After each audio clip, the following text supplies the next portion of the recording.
এই মুহূর্তে অবস্থান করছি ঠিক বরিশাল শহর বলবো না, অর্থাৎ বরিশাল ইউনিভার্সিটি সড়ক, যেটা নলছিটি উপজেলার দত্তবিয়া চৌমাথাপল্লী সকলের পরিচিত, ঠিক হাইওয়ে রোডের পাশে এই দক্ষিণাঞ্চলে প্রথম প্রায় ৮০ লক্ষ টাকা বিনিয়োগ করে ৮.৫% জমির উপরে একটি অস্থায়ী ভবনে যারা নতুন যাত্রা শুরু করেছেন, ৬২ জন নারী এবং ৮ জন পুরুষ নিয়ে এই ৭০ জন জনবল নিয়োগের মাধ্যমে তারা গার্মেন্ট শিল্পকে যে বলিষ্ঠ পদক্ষেপ নিয়েছেন, সেই ৩ উদ্যোক্তা যারা আমার সামনে বসে আছেন, আমরা সেই ৩ উদ্যোক্তার সাথেই কথা বলবো। মূলত এরা ৩ বন্ধু, এবং ৩ বন্ধু এমনই বন্ধু যে তারা ব্যবসায় হাত বাড়িয়েছেন এবং একে অপরের সম্পূরক হিসাবে পরিচিত। যার সর্বাগ্রে রয়েছেন জনাব গোলাম কিবরিয়া আরিফ, রয়েছেন সুমন হোসেন এবং রয়েছেন সালাম, মোহাম্মদ সালাম মিয়া।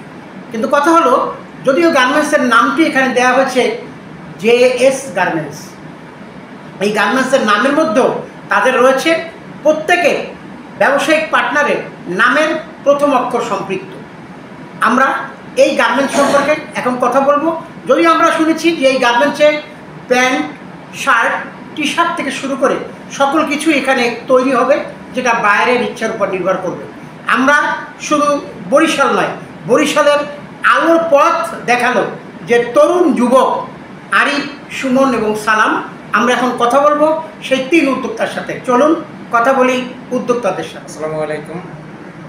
মূলত বিষয়টা হয়েছে ভাই, আমার ৩ জন অনেক আগে থেকে একসাথেই মোটামুটি চলাফেরা বা ভালো একটা সম্পর্ক, সুসম্পর্ক গড়ছে আগে থেকেই।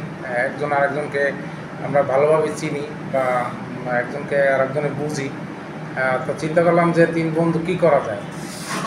তো আমরা একটা চিন্তা করলাম যে আমরা একটা উদ্যোগ নেই, যাতে সমাজের কিছু বেকারত্ব বা ছেলেপেলে যারা আছে তাদেরকে আমরা একটু স্বাবলম্বী করি।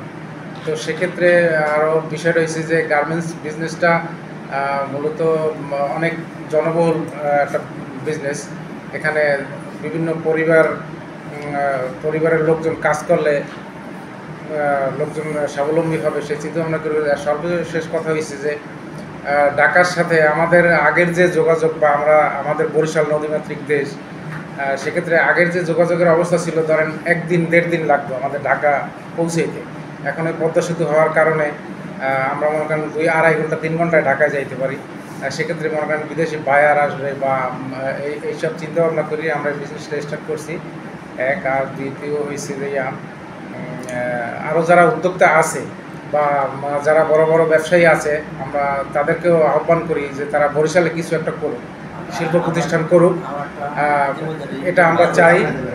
আর সরকারের কাছে আমাদের একটু আবেদন আছে, কারণ মোটামুটি আমরা অত বড় অর্থ আমাদের কাছে নাই, মোটামুটি যা আছে তা দিয়ে শুরু করছি। সরকার যদি আমাদের কিছু সাহায্য সহযোগিতা করে, সেক্ষেত্রে আমরা পরবর্তীতে সামনে আরও আগায় যেতে পারবো। ব্যাপারটা হলো আমাদের এই দপদপিয়া, তারপর আমাদের যে নলছিটি, এখানে আমরা এককভাবে কোনো জায়গা কিছু করতে পারবো না। কারণ কি, এটা হলো যে দপদপিয়া নলছিটি সবারই অধিকার আছে এখানে কাজ করার।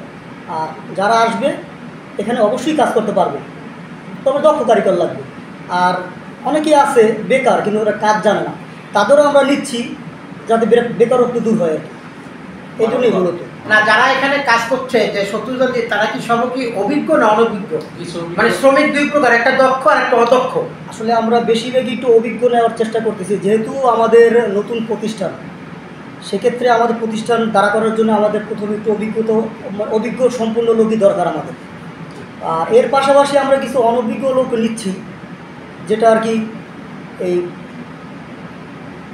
কাজ জানে না, তারপরও আমরা ওদের নিচ্ছি যে বেকারত্ব দূর করার জন্য। আসলে এটা অনেকের কথা বলতে পারবো না, কে কেন উদ্যোগ নেয় নাই সেটার বিষয়ে বলতে পারবো না। তবে আমাদের ভালো লাগছে। আর এই কাপড়ের যে জগৎ, এখানে আমি অনেক আগে থেকেই ব্যবসা করি, ঢাকা করছি, গুলিস্তান, যাত্রাবাড়ি। তো এখন লাস্ট পর্যায়ে আর কি বরিশাল আসলাম, যে যাতে আমাদের বরিশালের যে বেকারত্ব আছে, কর্মসংস্থানের একটা ব্যবস্থা করলাম প্রায় 100 পরিবারে। 100 পরিবারের কর্মসংস্থানের ব্যবস্থা করলে 100 পরিবারের যে ফ্যামিলি আছে প্রায় 400 জন লোক, মোটামুটি এটা থেকে একটু উপকার। আকারে তো আসলে আমাদের এটার করার অবশ্যই ইচ্ছা আছে। তো অর্থনৈতিকভাবে আমরা একটু দুর্বল আছি। যদি আমাদের সরকার যদি কোনো আমাদের একটু হেল্প করে বা সহযোগিতা করে, সেক্ষেত্রে আমরা ইনশাল্লাহ এটা আরও আগে যেতে পারবো। আমাদের মূলত আরও বিজনেস আছে, আমাদের থ্রি ব্র্যান্ডে আরও বিজনেস আছে।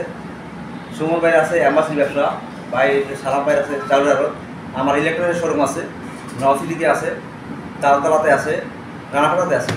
তারপরেও আমরা চিন্তা করছি যে আমরা তো নিজের জন্য করতেছি, এখন দেশের মানুষের জন্য, বরিশালের মানুষের জন্য, বরিশালের বিলগেটের জন্য আমরা কী করতেছি যে আমরা একটা উদ্যোগ নিলাম যে আমরা বেকারত্ব দূর করবো। এটা আমার মূল লক্ষ্য যে আমরা দেশের মানুষের জন্য কী করতে পারতেছি। সেই জন্য আমরা গার্মেন্টসটা চিন্তা করা করছি যে আমরা গার্মেন্টসটা করলে যে অন্তত আমরা প্রথমেই পর্যায়ে 100 লোকের 100 ফ্যামিলির বেকারত্ব দূর হইবে, এই চিন্তা ভাবনা করিয়া আমরা এটা উদ্যোগ নিয়েছি। এখন বাকি আল্লাহর ইচ্ছা। আমি বরিশালবাসীর কাছে দোয়া চাই, ইনশাল্লাহ ভালো হবে।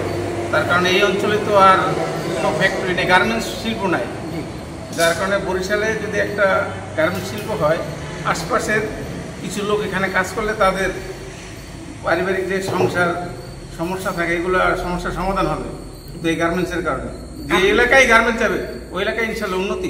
আপনি এই গার্মেন্টস শিল্পের সাথে কত বছর জড়িত আছেন? আজ 32 বছর। আমরা যতটুকু জানতে পেরেছি আপনি নিজেও একটি গার্মেন্টসের স্বত্বাধিকারী, আসলে কি ঠিক? মানে নিজে একটি গার্মেন্টসের মালিক আপনি? জি জি। সেখানে কত শ্রমিক কাজ করছে ওই গার্মেন্টসে? ওখানে ছোট্ট ক্যাট অ্যান্ড শ্যাম্পল আর কি, ওটা মিরের বাজার, ঢাকা।